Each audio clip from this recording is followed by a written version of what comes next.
Do what I say. In life, expect some trouble, but when you worry, you make it double. Don't worry. Don't worry.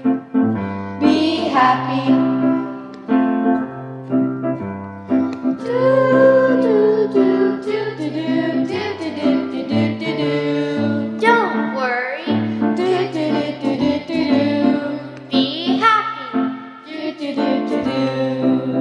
Don't worry. Be happy now. Do do do do do do do do do. After listening to that wonderful song, I find myself wondering if superheroes worry. I know, we all know mothers do.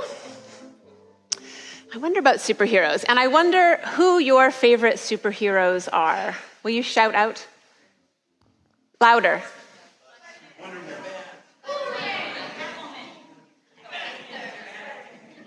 Couple more, really loud. Okay. Thank you. Thank you, thank you. There's definitely some top favorites. Spider-Man and Wonder Woman are among them. So their powers are pretty impressive, am I right? They can, you didn't name all of them, but Superman can fly, they can climb, Spider-Man can climb on the side of walls, they can jump, they can block bullets, Wonder Woman does this thing with her arms. They're incredibly strong, they have extrasensory perceptions. Those are a lot of superpowers. But this morning, I want us to think about a mother, just for a minute. First of all, mothers make people. Hands down, right? We grow them inside our own bodies. Then we grow them outside our bodies. A mother is all a human baby needs.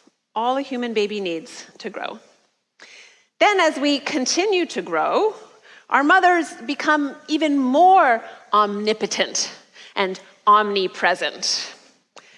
For better or for worse, our dependence is extreme.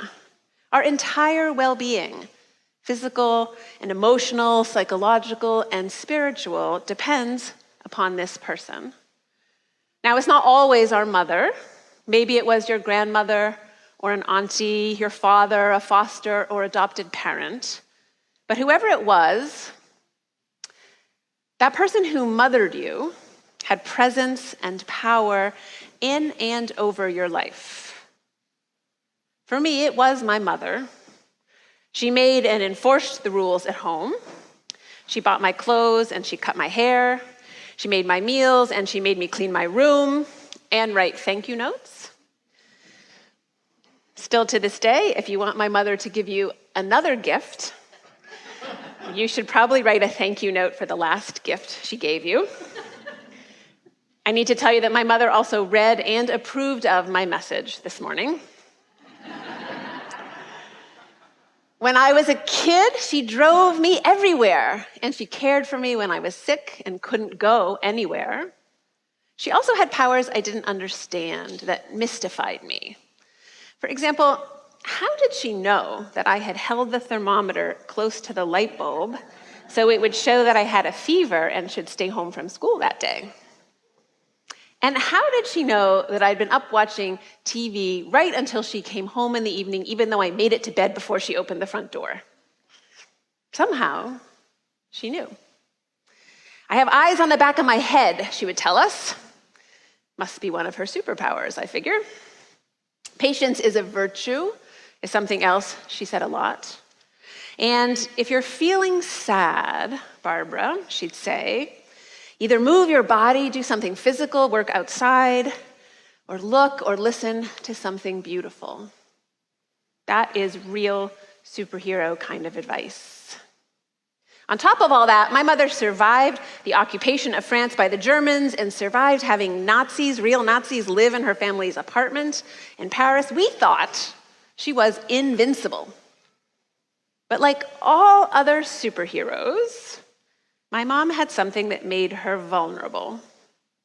She was gifted with so many powers, and society, of course, expected her to be the perfect mother, that like so many other mothers, like so many people who care deeply for other people, she forgot that she needed people to care for her too. She thought she could do pretty much everything by herself. So I can do that myself is another thing I remember my mom saying a lot, or even I can do that even better by myself. Thank you. At 85, before she moved downstairs a couple of years ago, she was still lugging her laundry up and down steep and narrow New England stairs. It's good for me, she'd say, or I may look old, but I don't feel old. But all that has started to change since my mom was diagnosed with esophageal cancer. For the first time, she's letting us help her. More than that, it really seems like she wants us, my sister, my brother, and I, her friends, and her community, to help her. She's actually asking for help. And she's sweetly, tearfully grateful for our help. Her mantra has changed from "I can do this myself" to "how amazing your care is." It's as if she's allowing herself to rest for the first time since she was a girl in an embrace, God's embrace, if you will. As if the walls she built up inside her and around her to keep her safe from being hurt by her own mother, who was sometimes abusive, and the walls she built because of the constant threat of losing her father and her own life during the war, as if those walls she built consciously and unconsciously are being dismantled, brick by brick by brick. This week, I've tried to imagine Superman or Wonder Woman aging. I hope someone makes that movie soon. I feel like that's what I'm witnessing. It requires great strength and infinite grace to age and to face death with dignity. But that's what my mom's doing. And part of that is letting me mother her. While I was back east, I drove her to doctor's appointments, kept her company while she took tests and waited to receive results. I kept her laughing when they made her do silly and uncomfortable things like pant and blow into this crazy machine to test her lung capacity.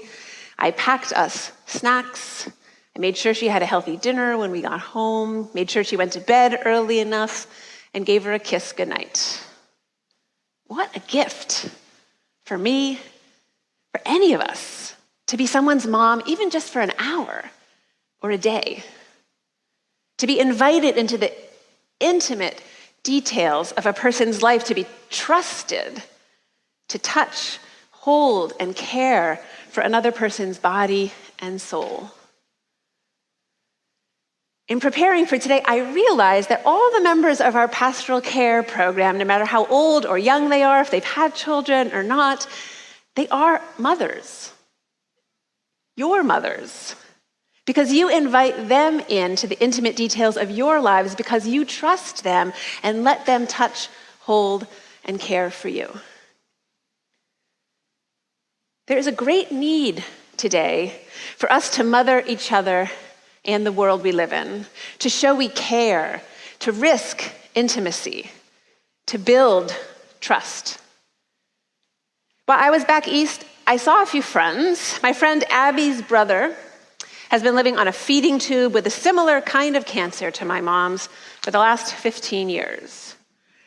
Abby told me a story about some oncology nurses who were asked how they would choose to die if they could choose. The majority of the nurses asked said they would choose to die of cancer because of the healing they have witnessed in patients' lives and in their families' lives on their cancer journeys together.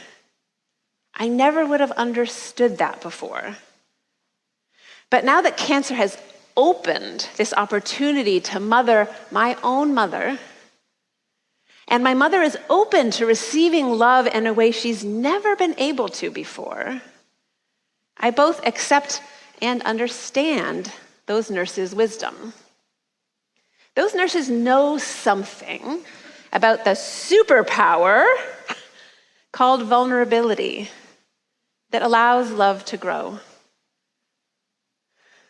One more story. When my grandmother, my mother's mother, was very ill, near death, my mother went to care for her. To this day, my mother wouldn't say she feels love for her own mother. The ways her mother abused the superpowers of her position damaged the potential for that kind of intimacy and trust. Still, she went and cared for her own mother, cooking and feeding her her favorite foods, sitting with her, changing her sheets, helping her with all her body's needs. To clean her, she lifted her mother's body, weakened and small, into the tub, held her, and washed her. One day, while holding and washing her mother, my mother was overcome with a sense of light in the room and the presence of an impersonal or transpersonal love, I'll call it. A love that never withdraws because it simply can't. We need, Tulsa needs, our country needs, our world needs nurturing, intimate, respectful relationships. We don't need to wait, or we really can't afford to wait until we are near death to be that brave or that vulnerable.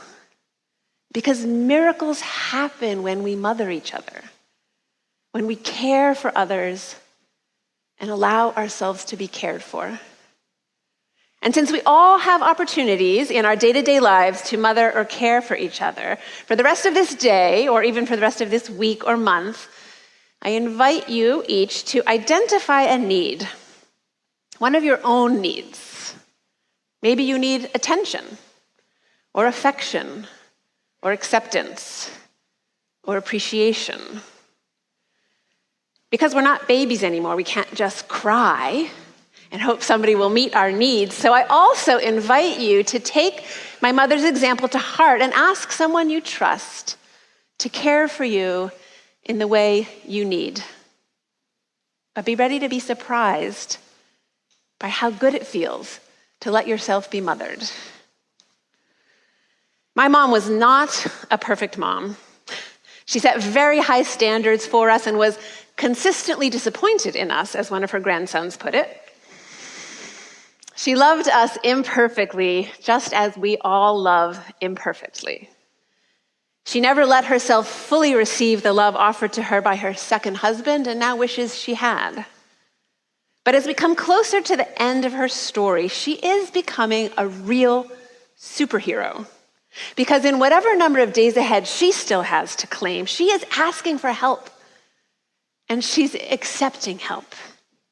She's opening her heart wider than ever before. So this Mother's Day, may we each allow ourselves to rest in each other's and in God's embrace. And thank you, Mom, for teaching us, as all the really great superheroes know, that there is truly no power more powerful than the power of love. Amen.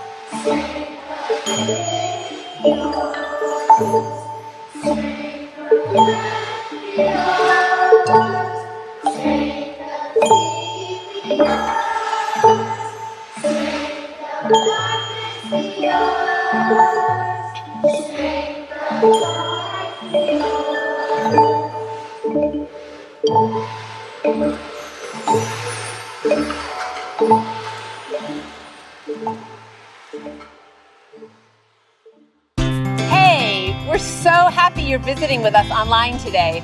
We love connecting with people all across the country and around the world, sharing our powerful message of love beyond belief. There's something new happening here. You can now join All Souls as a virtual member. Our virtual membership is designed for friends who live outside of Tulsa, Oklahoma, and who want to engage with All Souls in a meaningful way. You can be part of an expanding family, a global family really, wherever you are. If you live in Oklahoma, Ohio, or Orange County, California, Canada, or Cameroon. By becoming a virtual member, you'll be able to deepen your connections with members and friends here in Tulsa and with members wherever you are. Each week, you'll receive special All Souls content tailored for you, our virtual members.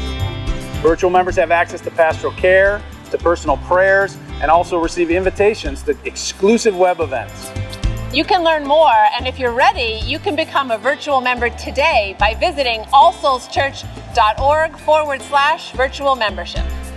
We're grateful our ministries are having a positive impact on your life, and we want to share the good news of love beyond belief with more and more people. So no matter what, we need your support to keep this ministry growing and thriving, so please consider making a gift today. You can do so by texting LOVEBB for Love Beyond Belief to 73256 or simply visit our website. You are a blessing in our lives. May you be blessed. and be a blessing.